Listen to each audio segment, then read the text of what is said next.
Thank you all so much. You know, it's good to be in Erie, Pennsylvania. And I think, in fact, I feel pretty confident that we're going to turn Erie red. And in 10 days, we're going to turn Pennsylvania red and make Donald Trump the next president of the United States.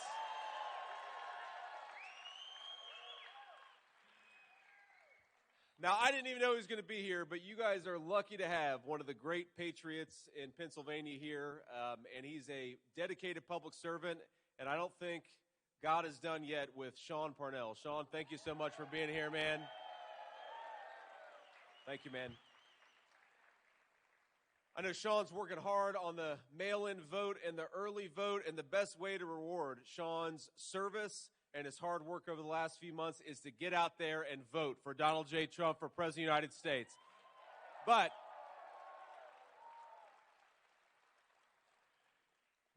not just vote, but vote however you can. And before we get into why we're going to make Donald Trump the next President of the United States, I want to talk a little bit about how we're going to do it.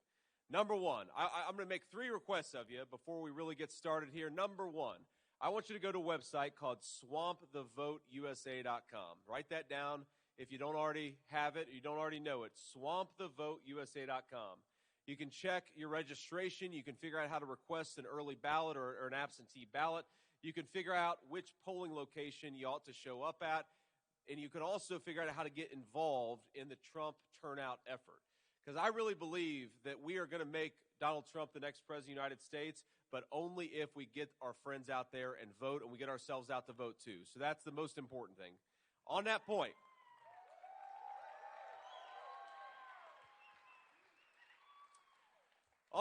Pennsylvania was decided by 1% of the vote last time around. It's always close. We know it's going to be close. In fact, I worry a little bit that we're getting a little overconfident in Pennsylvania, which, look, I'd rather be us than them, but we're only going to win if we run through the finish line. So request number 2 is I want you to get out there and vote 10 times.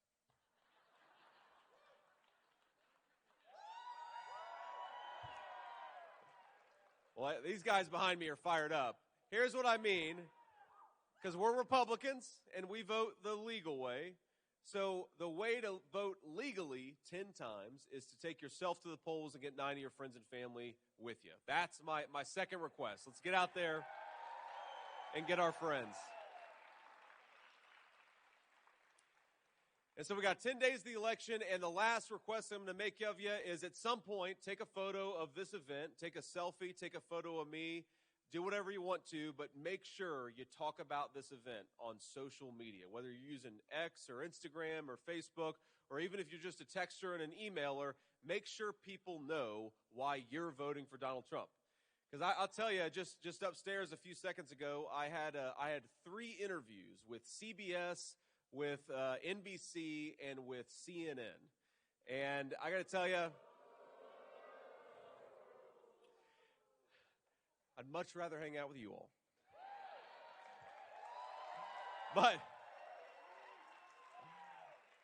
But the thing is, the fake media, the corporate media, and Kamala Harris, they're never going to tell the truth about this campaign. They're never going to tell the truth about how Donald Trump's policies worked for normal people all across the Commonwealth of Pennsylvania, but all across the United States of America. But you know who can tell the truth? We can.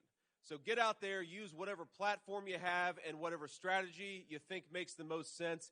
Tell people the truth, that Donald Trump is the candidate of peace and prosperity, and he's going to bring it back for the whole country.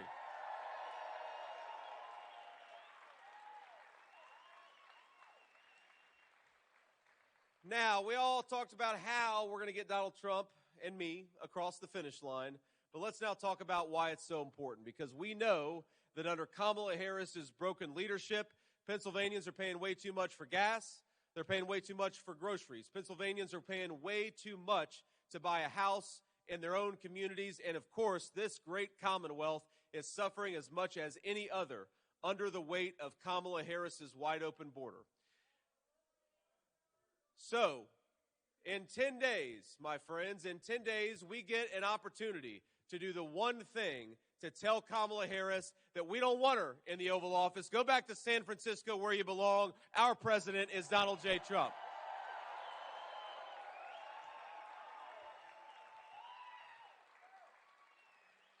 Now, I will say, if I'm being honest with you, and this is maybe a moment of unexpected bipartisanship, but I feel pretty bad for my Democratic colleague, Governor Tim Walz of Minnesota. I do. No, he hasn't been a very good governor, and that's definitely true. But Tim Walz has got the toughest job in American politics. Think about this. He's got to go around and try to convince the American people that Kamala Harris can be the president of the United States. That's pretty tough work. Now, by contrast, what I've got to get out there and do is I've got to go and talk about how Donald J. Trump was the best president of my lifetime, and he's going to do it again if we give him more time. I get to talk about how Donald Trump had inflation at 1.5%. I get to talk about the fact that Donald Trump, when he was president, take-home pay was rising faster than it had in 40 years. I get to talk about the fact that the Mexican drug cartels were on the run and the border was closed when Donald J. Trump was president.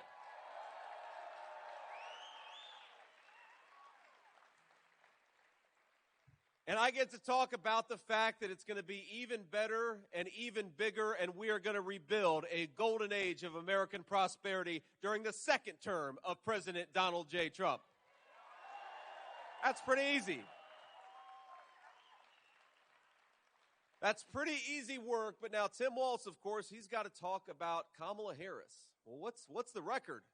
Well, record number one is grocery prices have risen faster in Pennsylvania than almost any state in the union. And I didn't realize that actually until a few weeks ago. The record of Kamala Harris is that the border is wide open. We've got fentanyl flooding Pennsylvania communities. We've got a record number of overdose deaths. We've got people who can't even afford to buy a home in the community they were raised in because Kamala Harris has got mortgage interest rates through the roof. And let's be honest, she's letting illegal aliens get into homes that ought by right go to American citizens. She is. So Tim Walz, I think they've come up with a different strategy. Their strategy is, I think, to pretend that Kamala Harris has never even met Joe Biden. You notice they never appear in the same place together. You would think that, she's wearing garlic and he's a vampire. They never are in the same place together, Kamala Harris and Joe Biden. She doesn't talk at all unless she makes a mistake in an interview. She talks about all these things she's going to do.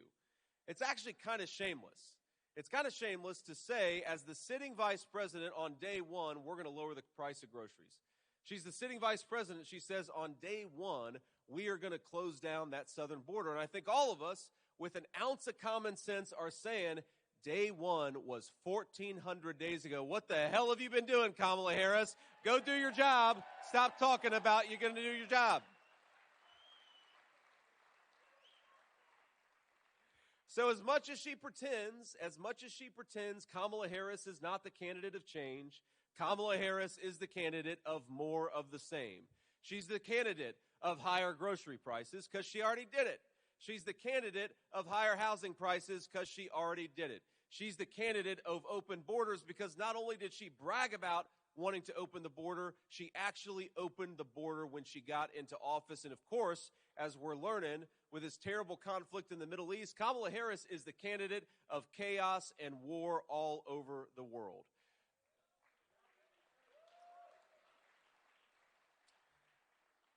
So I will say, the thing that is sometimes Kamala Harris, when she gets a tough interview or even a softball interview, because Kamala, she doesn't really do tough interviews.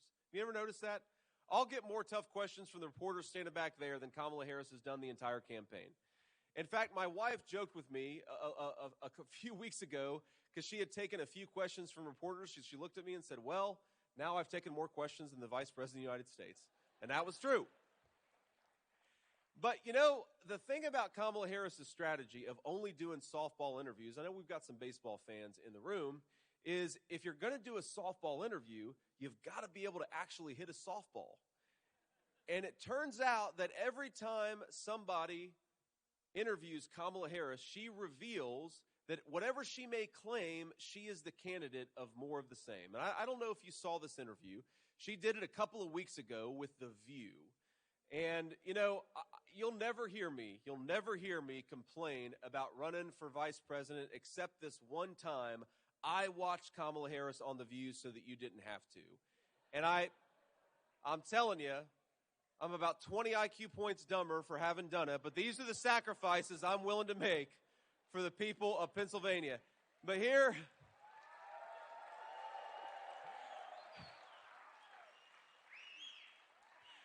but here is what she said. Think about it. The theme of her whole campaign is that she wouldn't do what Joe Biden would do. She'd be somehow different, even though she's the sitting vice president. So they asked her, name one thing that you would have done differently from Joe Biden over the last 4 years. And she said, first of all, she gets kind of a blank look, and then she says, well, nothing comes to mind. Now, in Kamala Harris's defense, I do think that could be the slogan of the Harris-Walz campaign, is nothing comes to mind. Because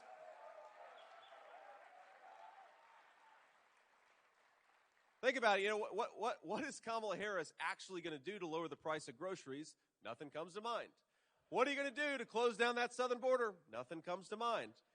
Right? So this is the slogan of the Kamala Harris campaign, but it blew up the entire idea that she somehow is going to be different. If you're voting for Kamala Harris, you're voting for more of the same. You're voting for wide open borders. You're voting for higher grocery prices. You're voting for America to be disrespected all over the world. And if you're voting for Donald Trump, you're voting for peace and prosperity and the American dream. And that's what all of us are voting for.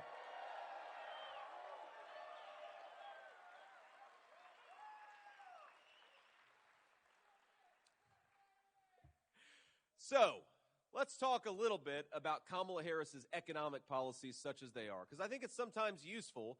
People care about the details.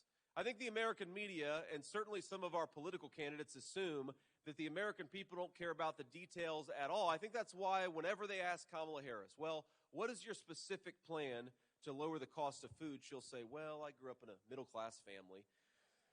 Or when they ask her, how are you going to actually bring peace and stability to the world stage? She'll say, I used to work at McDonald's, and I made the hash browns, and I was very good at it. And, I don't even know if I believe that, by the way. I think that maybe Donald J. Trump has worked at McDonald's for longer than Kamala Harris has. I don't know if you saw that.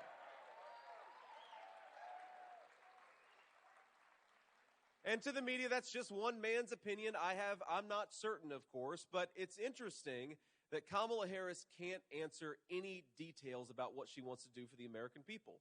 So let's just compare and contrast. If you go on her website and look at her plans, you're going to get one of two things. The first thing you might get is an idea that Donald Trump came up with a week earlier. Because if you notice, she copies a lot from Donald J. Trump. It is plagiarism. Oh, that's a good point, sir. I forgot about that. One thing I bring to the table, my friends, is that unlike Kamala Harris, I actually wrote my own book, whereas Kamala Harris plagiarized hers. That's a difference. But we also, on the Trump campaign, we actually wrote our own policy proposals, whereas Kamala Harris just steals them from President Donald J. Trump. Now, a few examples of this. Donald Trump was actually talking to some waitresses in Nevada, and he was talking about how the IRS goes after people who are, some of them are barely making it. Some of them are doing okay, but not great. But he said, why is the IRS harassing you for your tips wages? We'd probably save more money and give you a pay increase if we just said no tax on tips. And so Donald Trump came out with that policy, no tax on tips, and we're going to fight to make that happen.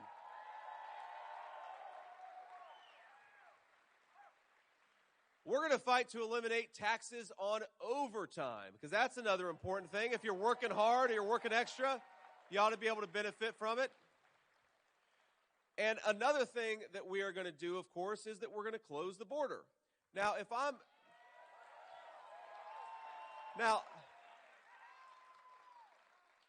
not mistaken, Kamala Harris has copied all three of those proposals, though maybe she's only copied two of the three. But I was talking to the president a few weeks ago. I said, sir, I figured out what's going on.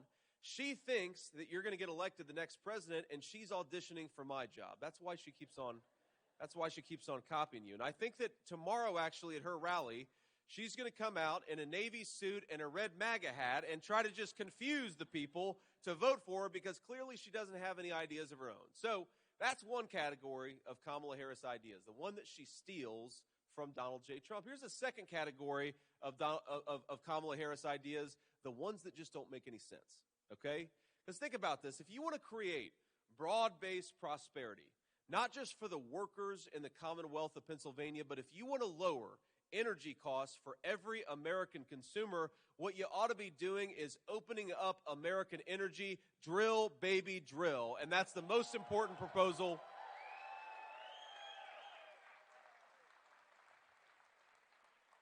I think that's the most important proposal to lower the cost of inflation because think about this. If you're making the truck drivers pay 45% more for diesel, they're the ones who are delivering the groceries to the grocery store, so now all of our groceries are going up.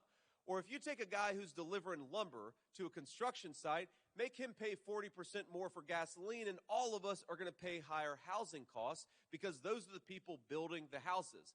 That's why Kamala Harris's policies are so broken. She's raising the cost of energy, which means she's raising the cost of everything else. Now, we got plenty of energy, especially right here in Pennsylvania. We're sitting on the Saudi Arabia of natural gas in the Commonwealth of Pennsylvania.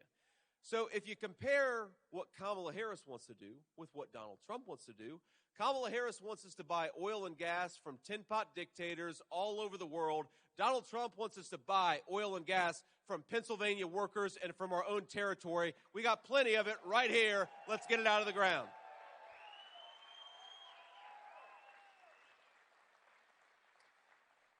Now, Pennsylvania, and I, of course, represent the great state of Ohio. Pennsylvania has suffered. Ohio, Pennsylvania, Michigan, and a couple of other states have suffered because a generation of American leaders shipped all of our good manufacturing jobs off to places like Mexico and to China. Now, I believe that the only way to rebuild the great American industrial base is to do two things.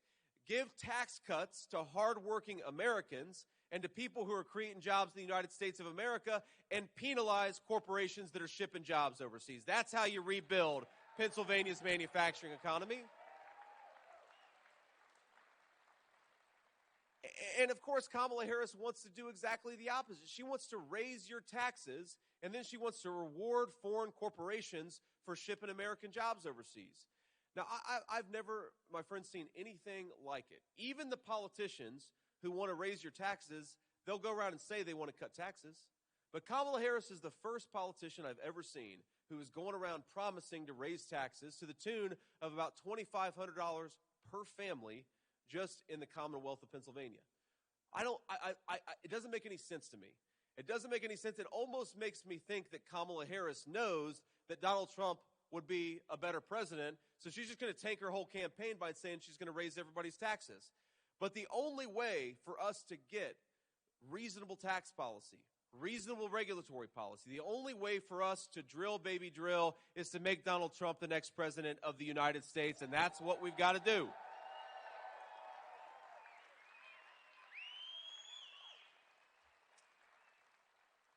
Now, let's talk about the other big crisis that Kamala Harris has unleashed on this country. And by the way, we could talk about any number of policy issues. We could talk about, why don't we have schools that educate our kids instead of indoctrinate our kids with Kamala Harris's values? I'd take that.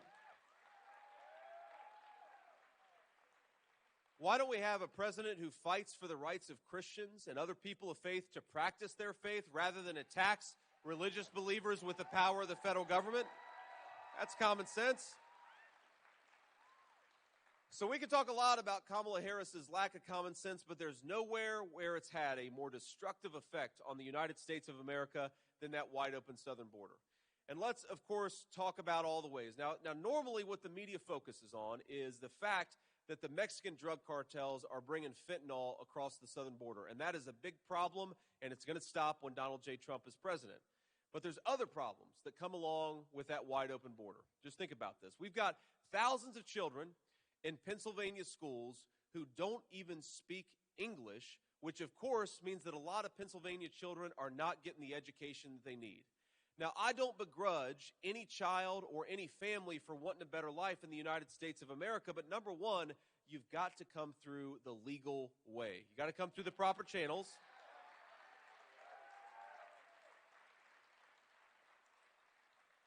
And number two, how disgraceful is it to have a vice president of the United States that is making it hard for American children to get the education that they deserve? You hear Kamala Harris talk a lot about compassion. Compassion for illegal aliens, compassion for people who don't have the right to be in the United States of America. Let's try a little compassion for American children who deserve to get a good education.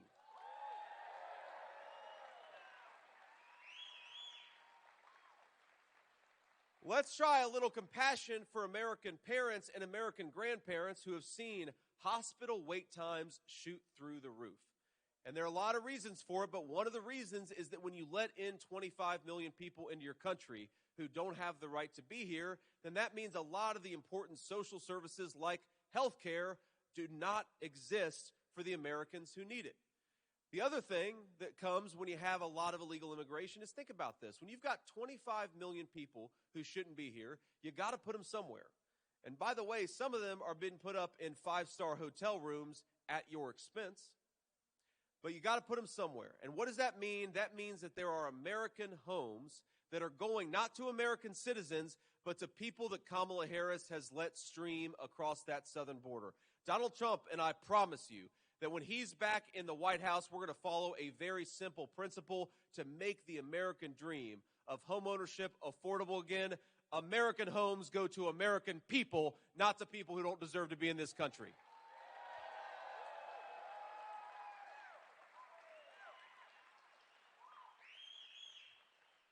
So I want to leave you with one final thought here, and then I'll take some questions from the reporters. Because, you know, the thing that bothers me the most about Kamala Harris's campaign, about Kamala Harris's leadership, it's not just that I disagree with her on all these policy issues. The thing that bothers me the most is that Kamala Harris doesn't want to persuade her fellow citizens. She wants to censor them. We have never seen in the history of this country a major political candidate endorse the idea of silencing people. And she proposes to do it through social media censorship. She proposes to do it by having bureaucrats lie about their fellow citizens. She proposes to do it, and we've seen it done, by sending actual federal law enforcement to harass parents who are peacefully protesting at their children's school board meeting. The biggest threat to America, it's not any foreign competitor. It's the idea coming from American leaders that we should censor our fellow citizens instead of persuade and talk to one another, and that's coming from Kamala Harris. So here's what I promise you. When Donald J. Trump is president, we may agree on a lot of issues. We may disagree from time to time, but I will fight for your right to speak your mind. We will never try to silence you. We will try to persuade you and actually talk to our fellow citizens.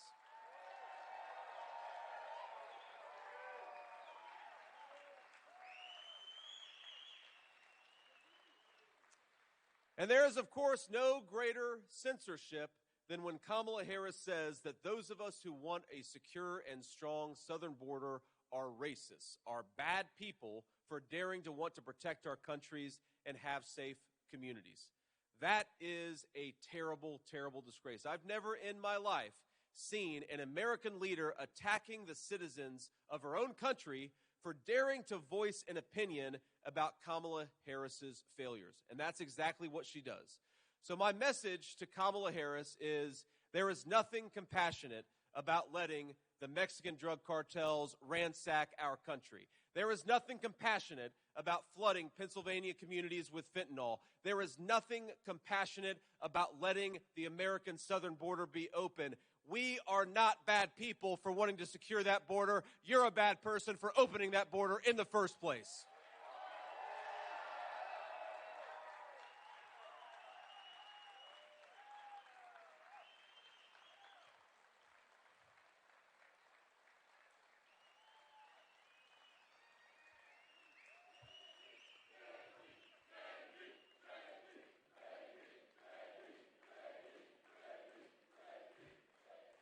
All right, we're not done quite yet, but let's take a few questions from the reporters. Let's start with the gentleman here in the tie, and then we'll leave you with some final thoughts before we hit the road. We're going to Harrisburg after this. Sir. Senator Vance, welcome back to Erie County, Pennsylvania. It's good to be here. Thank you.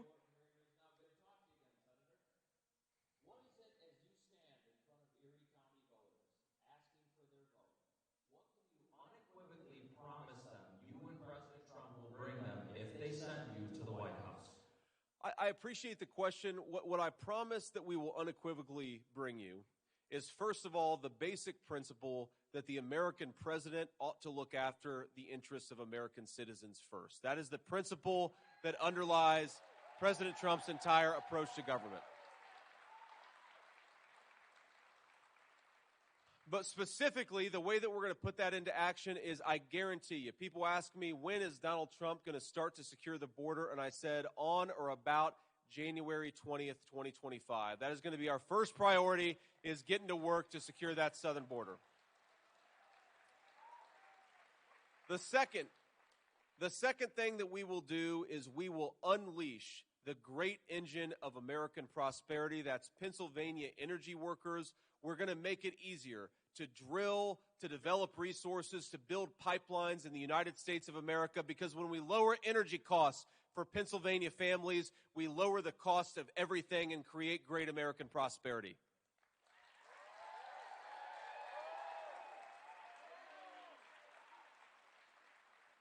So those are going to be the two big priorities, but there's going to be a lot more, and I'm telling you, it's going to be fun, but most importantly, it's going to be great for the American people to have a president who actually thinks their interests come first, and that's what we're going to fight for. Thank you.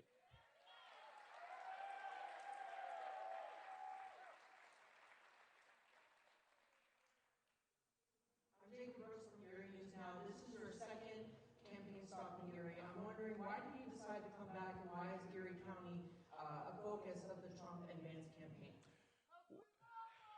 That's right. And I love you. Look, first of all, I love Erie, Pennsylvania, especially this time of year. You guys look outside. It is beautiful. It is beautiful in the Commonwealth of Pennsylvania this time of year. But Erie, Pennsylvania in particular really reminds me a lot of the place that I grew up. And so I think it's a good place to make the fundamental Donald Trump campaign message that if we get back to common sense policies, we can rebuild Pennsylvania manufacturing. We can rebuild American prosperity in the process. Look, we made this decision 40 years ago, 50 years ago. Our leaders did it, and I hate to say it, sometimes it was even Republicans who said we didn't need to make our own stuff anymore. So what's going on today? Right now, China is 32% of manufacturing GDP. America is 18% of manufacturing GDP. Many of the pharmaceuticals, many of the drugs that we put into the bodies of our children are manufactured by countries that don't even like us very much. And importantly, if you don't have self-reliance as a country, if you don't make your own stuff, if you don't grow your own food, then you are not a free nation anymore. And I want America to be a free country, not dependent on the Communist Chinese Party. And I think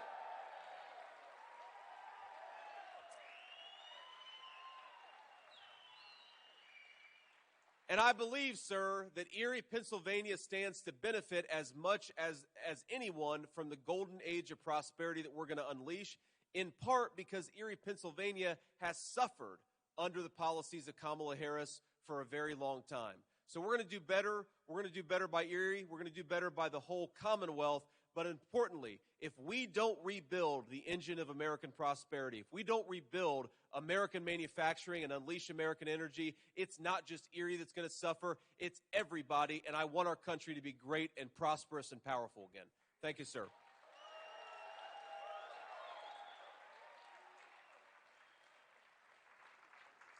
How you doing? Hello, I'm Jade. I'm with Jet 24, the ABC affiliate here. Thank you.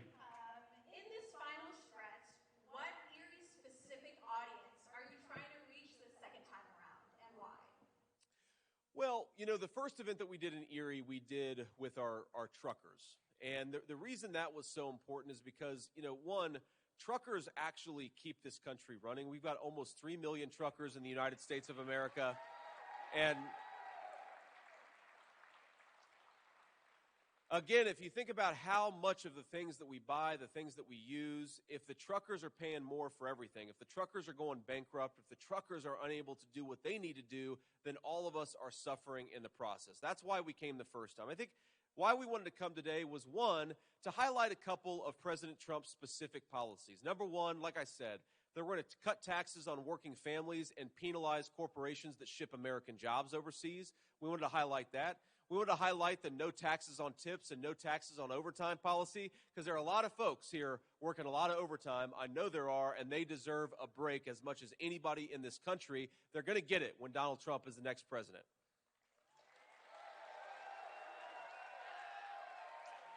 But the final point, ma'am, is again that Erie, Pennsylvania, I think is reflective of what this country could be with better leadership, and unfortunately, how many people have been left behind by Kamala Harris's policies. And let me just make one more observation. This was actually not too far from Erie, Pennsylvania, when I met a woman who told me she was a retiree, her husband was about to retire, and she told me that for 40 years, in good times and bad, she and her husband would do steak night on Friday. And I'm not talking about going to a fancy restaurant and getting a steak. I'm talking about going to the grocery store and grilling out and having that be their special thing, she and her husband, for 40 years. And I think all of us would say it's these little family rituals that actually make life worth living. So for 40 years, in good times and bad, they did steak night every Friday night. And the year that they stopped it was last year, because under Joe Biden and Kamala Harris's policies, steak got too expensive. They were helping take care of their grandkids, and so they just couldn't afford to do steak night every Friday night. And I think to myself, what a tragedy and what a disgrace it is that in the world's greatest country, we have American families that are giving up on the rituals that give their life meaning because Kamala Harris is not doing her job.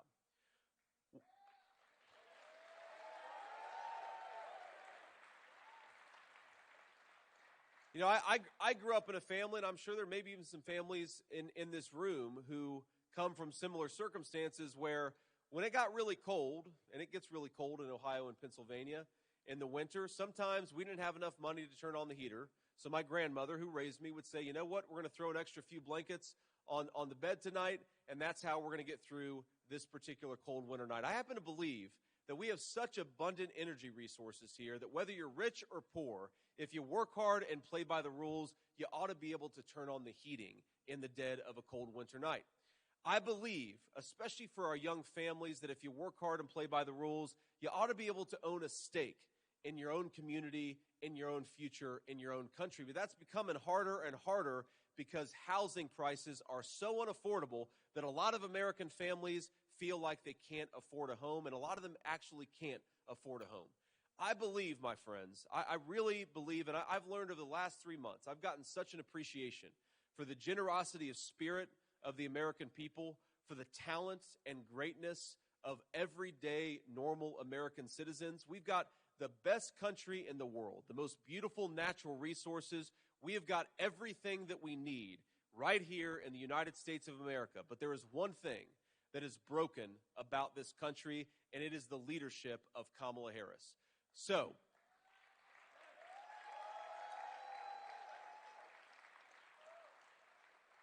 I'd ask the people in this room to get out there and make sure that we don't have more of the same. Make sure that we don't get more of Kamala Harris's high inflation. Make sure that we don't get more of Kamala Harris's war on American energy and American manufacturing. Make sure that the people in our country who are canceling steak night and not turning on the heat, that they have an opportunity at a better life. I believe the only way that they're going to get it is to fix the broken leadership in Washington, D.C., and to put Donald J. Trump back in the White House. Let's make it happen. God bless you guys, and thank you for having me.